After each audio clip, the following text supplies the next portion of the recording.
আমরা যদি চিকিৎসার কথা চিন্তা করি তাহলে আমাদেরকে প্রথমেই দেখতে হবে যে রোগীর ক্ষেত্রে কি কি রিস্ক ফ্যাক্টর আছে।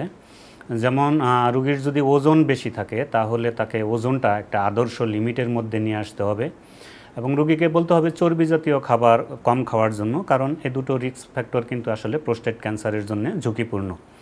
দেন আসলে চিকিৎসাটা হয়ে থাকে যে কোন স্টেজে রোগটা নির্ণয় করা হয়েছে তার উপরে চিকিৎসার বিভিন্ন প্রোটোকল রয়েছে এবং বাংলাদেশের চিকিৎসা সমস্ত ধরনের চিকিৎসা পদ্ধতি বাংলাদেশে রয়ে গেছে, যেমন রেডিওথেরাপি, কেমোথেরাপি বা সার্জারি, সব ধরনের চিকিৎসা পদ্ধতি আছে। শুধুমাত্র রোবোটিক সার্জারি যেটি অত্যাধুনিক, এটি বাংলাদেশে এখনও শুরু হয়নি, হয়তো 2-1 বছরের মধ্যে এটি শুরু হয়ে যাবে। তবে কেমোথেরাপি এবং সার্জারি বা রেডিওথেরাপি এটা সব ধরনের ঔষধই আমাদের দেশে এখন অ্যাভেলেবল এবং রোগীরা নিশ্চিন্তে ডক্টরের সাথে কনসালটেশন করতে পারেন এবং চিকিৎসায় অংশগ্রহণ করতে পারেন। সবচেয়ে আশার কথা হলো যে প্রোস্টেট ক্যান্সার নিয়ে আসলে কোনো রোগী মারা যান না, যেহেতু একটা বৃদ্ধ বয়সের অসুখ।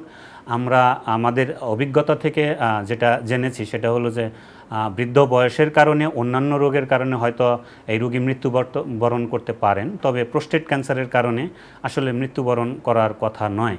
এটার সব ধরনের চিকিৎসাই বাংলাদেশে পর্যাপ্ত পরিমাণে আছে এবং এই রোগটি যে কোনো পর্যায়েই আমরা কন্ট্রোলে রাখতে পারি।